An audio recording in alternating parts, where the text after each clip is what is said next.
Assalamualaikum warahmatullahi wabarakatuh. Perkenalkan, kami dari kelompok 5 akuntansi A2 semester 3 akan memaparkan materi tentang mengelola sistem global. Nah, sebelumnya perkenalkan anggota dari kelompok kami. Saya Birliana Iyani, NIM 1910102168. Saya Ani Alamiah, NIM 191010211072. Perkenalkan, nama saya Laini Nurfida, NIM 191010211183. Nama saya Doludian Pramesti, NIM 1910102189. Saya Ratna Kurniawati, NIM 191010211195. Saya Yeyen Anutiwati, NIM 191010212226. Saya Sylvia Marta, NIM 191010211260. Kali ini kelompok kami akan membahas tentang pertumbuhan sistem informasi internasional. Di sini saya akan membahas tentang mengembangkan arsitektur sistem informasi internasional. Arsitektur sistem informasi internasional terdiri atas sistem informasi dasar yang diperlukan oleh organisasi untuk mengkoordinasikan perdagangan di seluruh dunia dan aktivitas-aktivitas lainnya. Lingkungan global, penggerak dan tantangan bisnis. Penggerak bisnis global terbagi menjadi dua faktor. Yang pertama ada faktor budaya umum dan yang kedua ada faktor bisnis khusus. Dalam faktor budaya umum terbagi menjadi 5 faktor. Yang pertama ada komunikasi global dan teknologi transportasi. Yang kedua ada perkembangan budaya global. Yang ketiga ada munculnya norma sosial global. Keempat stabilitas politik. Dan yang terakhir dasar pengetahuan sosial. Sedangkan faktor bisnis khusus, yang pertama adalah pasar global, yang kedua produksi dan operasi global, yang ketiga ada koordinasi global, keempat tenaga kerja global, dan yang terakhir ada skala ekonomi global. Selanjutnya ada tantangan dan hambatan terhadap sistem bisnis global. Dalam hal ini terbagi menjadi dua, yaitu secara global dan secara khusus. Tantangan secara global diantaranya yang pertama ada partikularisme budaya, diantaranya kedaerahan, nasionalisme, dan perbedaan bahasa. Yang kedua ada ekspektasi sosial, diantaranya ekspektasi nama merek, juga jam kerja. Yang ketiga ada undang-undang politik, diantaranya peraturan mengenai data lintas batas dan privasi, juga privasi komersial. Selanjutnya ada tantangan secara khusus. Yang pertama ada standar yang di dalamnya ada pertukaran data elektrik, email, standar telekomunikasi. Yang kedua ada keandalan, diantaranya jaringan telepon yang tidak dapat diandalkan secara merata. Yang ketiga, kecepatan perpindahan data yang berbeda-beda. Dan yang terakhir adalah langkahnya konsultan yang memiliki keahlian. Mengelola sistem informasi internasional yang di dalamnya terdapat strategi global dan organisasi bisnis yang terdiri atas pertama, strategi eksportir domestik atau domestic exporter, yaitu terpusatnya aktivitas perusahaan di negara asal perusahaan tersebut, produksi, akuntansi atau keuangan, penjualan atau pemasaran, sumber daya manusia, dan manajemen strategis diatur di negara asal. Contohnya, Caterpillar Corporation dan pabrik-pabrik peralatan berat. Yang kedua, ada strategi multinasional atau multinasional, yaitu memusatkan manajemen keuangan dan pengendalian di luar negeri asal sementara, melakukan desentralisasi dalam operasi produksi, penjualan, dan pemasaran kepada unit-unit di negara lain. Contohnya Intel, Generasi Motors, Chrysler. Yang ketiga, ada pewaralaba, yaitu penggabungan yang menarik dan hal yang baru dan yang lama, contoh McDonald, KFC. Yang keempat, ada strategi lintas negara, yaitu semua aktivitas yang dapat memberikan nilai tambah diatur dari perspektif global tanpa memandang batas-batas nasional, mengoptimalkan sumber dari pasokan dan permintaan dimanapun keduanya muncul, dan memanfaatkan kesempatan dari keunggulan kompetitif lokal. Contohnya Citigroup, Sony, Ford.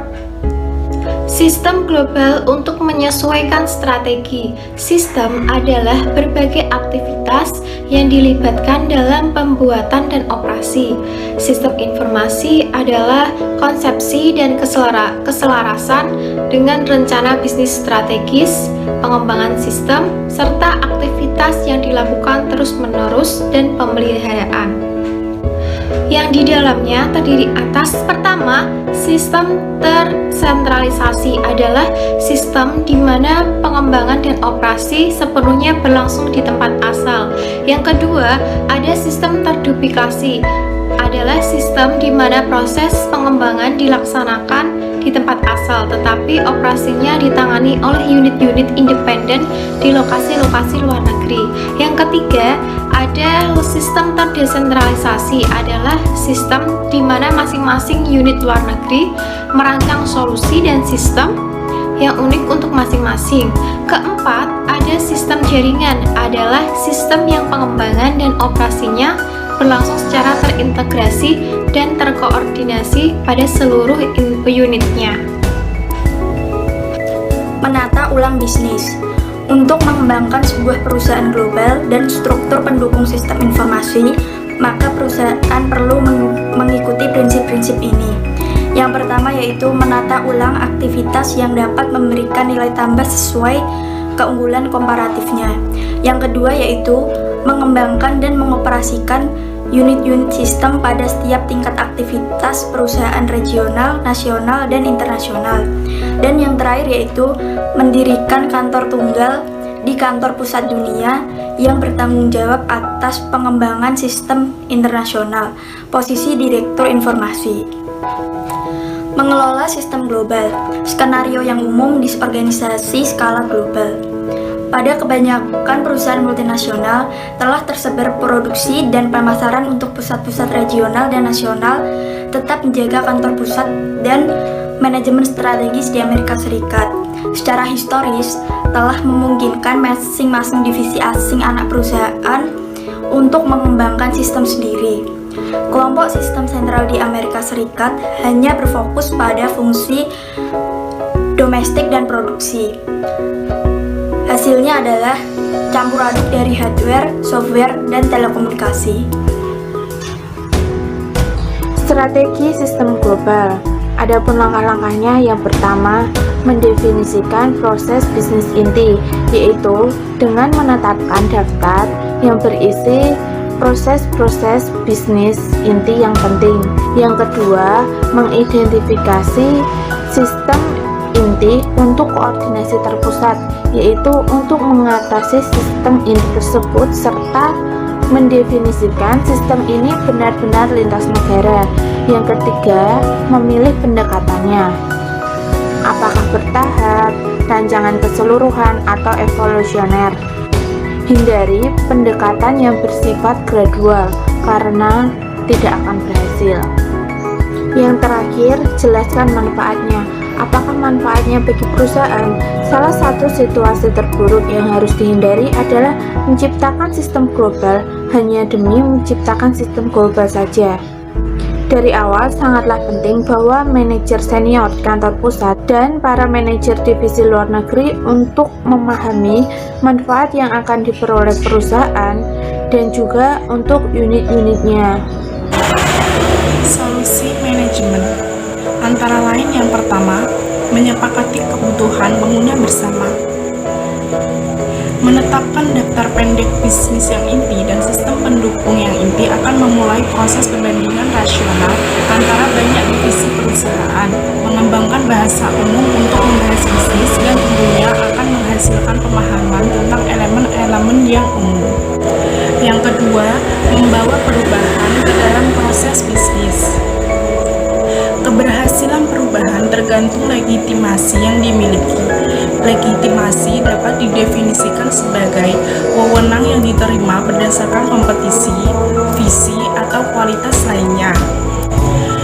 Yang ketiga, mengordinasikan pengembangan aplikasi. Pada tingkat global, ada banyak tingkat kompleksitas sehingga sulit untuk menjalankan rancangan strategi perubahan secara keseluruhan. Mengordinasikan perubahan akan jauh lebih mudah jika dibuat dengan langkah bertahap dari yang kecil menuju ke visi yang lebih besar. Yang selanjutnya yaitu 15.4, masalah teknologi dan peluang untuk rantai nilai global. Yang A, membuat platform dan sistem integrasi. Pengembangan sistem informasi transnasional berdasarkan konsep sistem inti mengajukan pertanyaan tentang bagaimana sistem inti baru sesuai dengan rangkaian aplikasi yang ada yang dikembangkan di seluruh dunia oleh berbagai divisi, orang yang berbeda dan berbagai jenis perangkat keras komputasi. Tujuannya adalah untuk mengembangkan sistem global, terdistribusi dan terpadu untuk mendukung proses bisnis digital yang mencakup batas-batas nasional. Singkatnya, masalah ini dengan yang upaya pengembangan sistem domestik besar lainnya, namun masalah-masalah ini menjadi semakin besar dalam lingkungan internasional.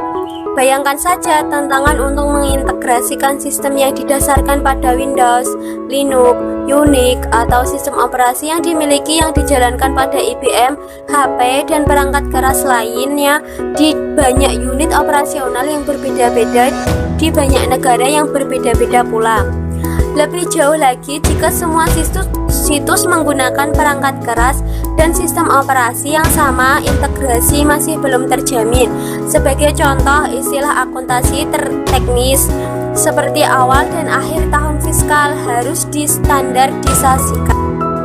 Yang selanjutnya B, konektivitas. Sistem global yang benar-benar terintegrasi harus memiliki konektivitas, kemampuan untuk terhubung bersama-sama sistem dan orang-orang dari sebuah global ke dalam satu jaringan terpadu, seperti sistem telepon namun mampu melakukan transmisi suara, data, dan gambar.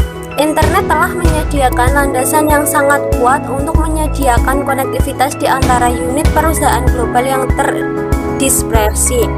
Internet telah menyediakan fondasi yang amat kuat untuk menyediakan konektivitasnya antara unit-unit yang terkenal dari perusahaan global. Akan tetapi masih terdapat banyak isu publik yang tidak menjamin tingkatan layanan apapun.